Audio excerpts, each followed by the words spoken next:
যোগ্যতা প্রার্থীর যোগ্যতার তুলনা করতে হবে। দেখুন, আমাদের এখানে যোগ্যতার ব্যাপারে আমি অন্যদেরকে খাটো করছি না, কিন্তু একজন শিক্ষক, উনি শিক্ষকতায় খুব ভালো বোঝেন, কিন্তু উনি উন্নয়ন বরাদ্দ সচিবালয়ের দরজা রাস্তাঘাট উনি ভালো চেনেন না তো। উনি ধরেন একজন সচিবের দপ্তরে গিয়ে, একজন মন্ত্রীর দপ্তরে গিয়ে যে তদবির করে তাদের সাথে কথা বলে, তাদেরকে প্রেশার দিয়ে বা তাদেরকে রিকোয়েস্ট করে যে বরাদ্দগুলো নিয়ে আসতে হয় বিভিন্ন মন্ত্রণালয়, ভাই ৬২টা মন্ত্রণালয়, এই ৬২টা মন্ত্রণালয় থেকে ঘুরে ঘুরে কিন্তু আমাদের এখানে বরাদ্দ বিভিন্ন খাতে নিয়ে আসতে হয়। তো এই কাজগুলো কি উনি করতে পারবেন? শিক্ষক করতে পারবেন না।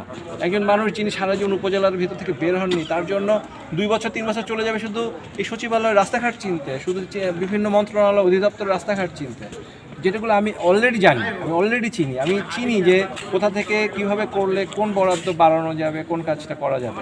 তাই আমি মনে করছি যে অবশ্যই আমি মিঠাপুকুরবাসী আমার যোগ্যতাকে বিবেচনা করবেন এবং তারা আমাকে ভোট দেবেন।